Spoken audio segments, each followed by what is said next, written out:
আসসালামু আলাইকুম রহমাতুল্লাহি অবরকাতু। আজব গ্যালারির পক্ষ থেকে আপনাকে জানাই স্বাগতম। আপনারা জানেন আজব গ্যালারি মানেই হচ্ছে সত্য মিথ্যার পার্থক্য করা, সত্যকে সত্য আর মিথ্যাকে মিথ্যা প্রমাণ করার লক্ষ্যেই কাজ করে থাকি আমি। প্রিয় দেশবাসী, আপনাদেরকে বলেছিলাম না যে বাংলাদেশের যে একজন হাঙ্গা হুজুর সাংবাদিক আছে, ভাইরাস হুজুর আছে, সে একদিন না একদিন ধরা খাবেই, সত্যটা সামনে আসবেই। আমি আপনাদেরকে প্রমাণ করে দিয়েছিলাম ফারিয়া নামের মেয়েটা কখনোই পতিতা কিংবা দেহ ব্যবসায়ী ছিলেন না।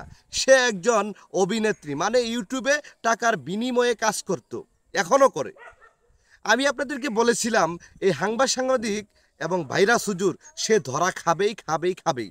তো আমি আপনাদেরকে একটু সবার আগে একটা ভিডিও দেখাই।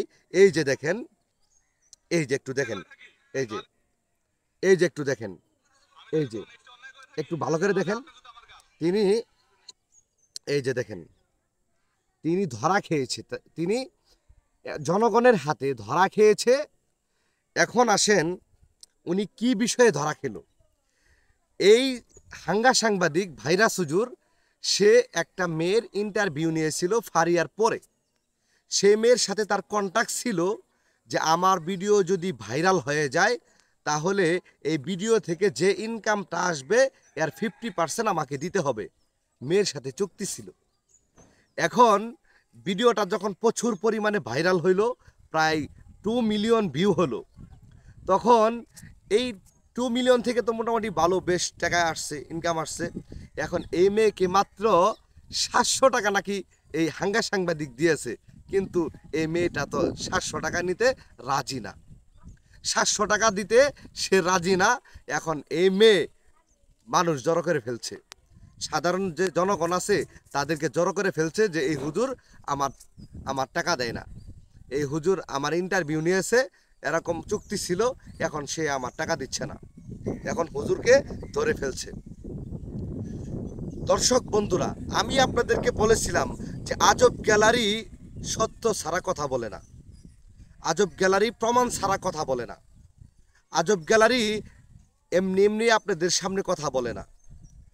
এই ভিডিওটার মধ্যে প্রচুর পরিমাণে আমি কমেন্ট দেখছি, হুজুর আপনি খুব ভালো কাজ করতেছেন, আপনি এগিয়ে যান, আপনার জন্য দোয়া রইল, আপনি এরকম খারাপ মেয়েদেরকে আপনি ভালো পথে নিয়ে আসার ফিকির করতেছেন।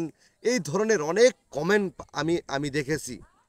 আমি বলতে চাই যে ভিডিও দেখেই শুধু কমেন্ট করবেন না, ভিডিওর সত্য মিথ্যা যাচাই করতে হবে, বুঝতে হবে যে বাংলাদেশটা হলো ভাইরাল হওয়ার একটা জায়গা।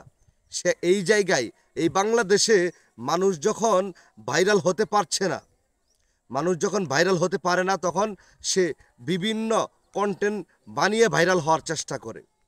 আর আপনারা সেগুলো দেখে আপনারা মুগ্ধ হয়ে যান। মূর্খের মতো আপনারা কখনোই কাজ করেন না। তো যাই হোক, এই সাংবাদিক তো ধরা খাইছেই, ঠিক আছে, একটু উদ্যম মদমও খাইয়েছে এবং পরে জরিমানাও দিয়েছে। আমি এই ভাইরাস হুজুরকে নিয়ে দুটি কথা বলতে চাই। ভাই, একটা কথা বলি তোমাকে, তুমি কি শুরু করেছ? ভাইরাল হওয়ার জন্য কি তুমি আর কোনো ট্রফিক পাও নাই? ভালো ভালো কন্টেন্ট আছে, তুমি এগুলো দিয়ে তুমি ভাইরাল হও। তোমার জন্য বাংলাদেশের গোটা আলেম সমাজ কলঙ্কিত হচ্ছে, লজ্জিত হচ্ছে। তুমি আবাসিক হোটেলের নামে যে কাহিনী শুরু করেছ, আবাসিক হোটেলের নামে তুমি যে কন্টেন্ট মানে বানিয়েছ, এটা তো তোমার জন্য যায় না, এটা তোমার জন্য যায় না। মানুষ তো এখন হুজুরদেরকে দেখলে থুতু দিবে, থুতু দিবে। সেই জন্য আমি তোমাকে বলবো, তুমি যা বানাইছো সেগুলো ডিলিট করে তওবা করো, তওবা করে তুমি ভালো কন্টেন্ট বানিয়ে তুমি কাজ করো।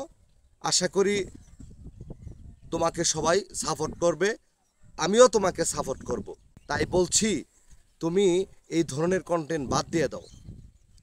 তো যাই হোক দর্শক বন্ধুরা, আমি প্রমাণ সহকারে আমি এই ভাইরাস হুজুরের আমি ভিডিও দেখাইলাম। কেমন লাগলো কমেন্ট বক্সে জানাবেন। আর তার ভিডিও কে কে দেখেছেন এই পর্যন্ত তারাও কমেন্ট বক্সে জানাবেন। সকলেই ভালো থাকুন, সুস্থ থাকুন। আসসালামু আলাইকুম।